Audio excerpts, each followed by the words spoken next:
Hi everybody and welcome back to Spirit of Celtia.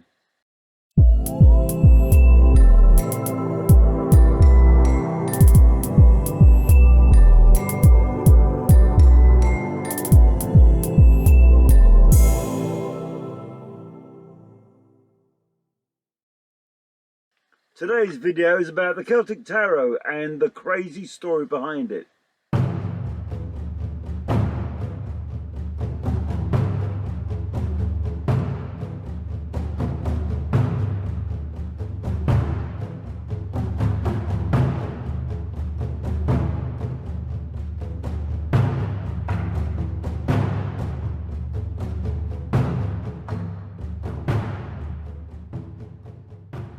In 1989, I knew nothing about the tarot.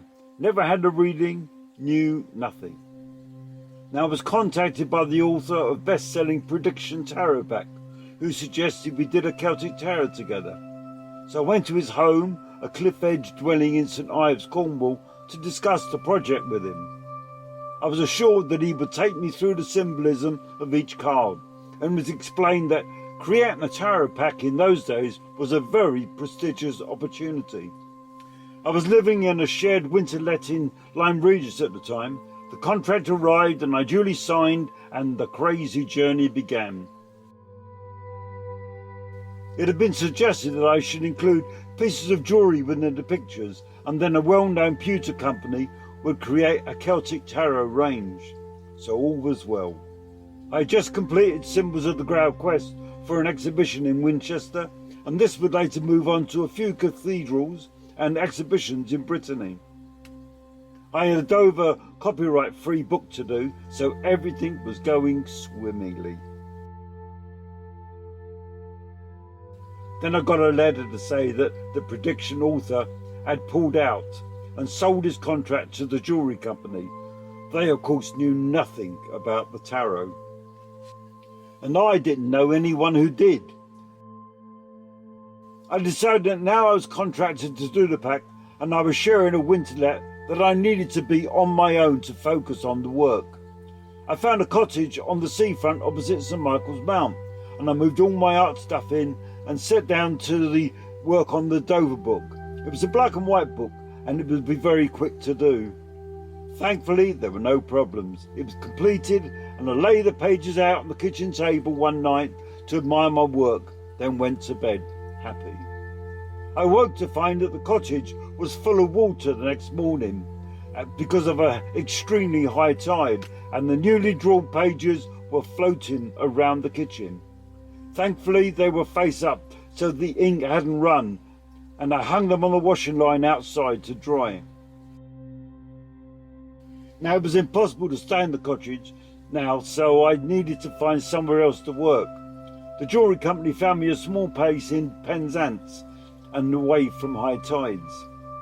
Now I could concentrate on the pack, so I bought a Rider-Waite and a Marseille pack, and as they seemed quite different, it would give me guidance of how the pack was to be constructed.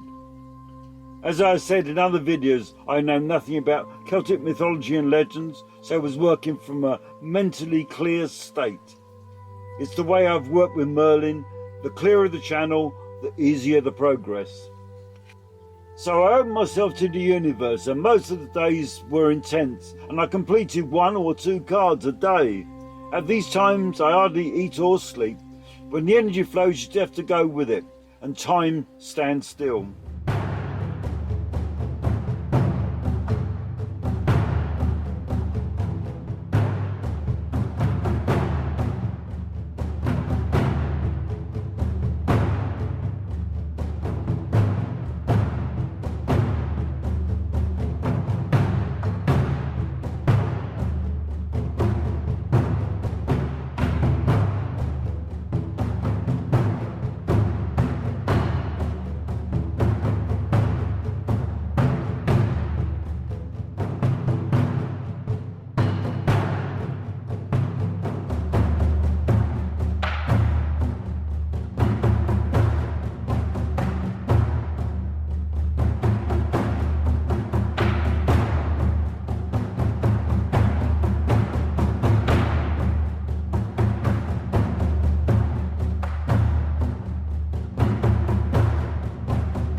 I took the completed pack to the publisher and met a tarot reader they had commissioned to write the accompanying book.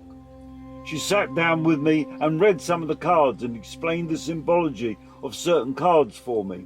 I was relieved and gave thanks to the universe and Merlin for their sterling work. The tarot reader died. So the hunt was on to find a replacement. Eleanor Patterson is a well-known author of astrology and tarot, plus she had extremely good knowledge of Celtic mythology, so it was a perfect choice to complete the pack. The jewellery range never materialised, and any pieces they did use were altered so that I never got the royalties. A couple of years later, I lost my business, Spirit of Celtia, so never received any royalties for the packs either. I regained the rights about 5 years ago after high dramas, but that's a totally different story of rape, pillage, phone tapping and death threats. My life has been colourful. I got through it all and created the man I am today, and I'm totally happy with him.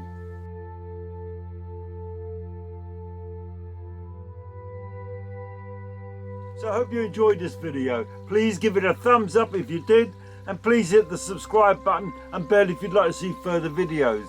Please leave any comments below and any suggestions for future videos. So be safe and may your light shine.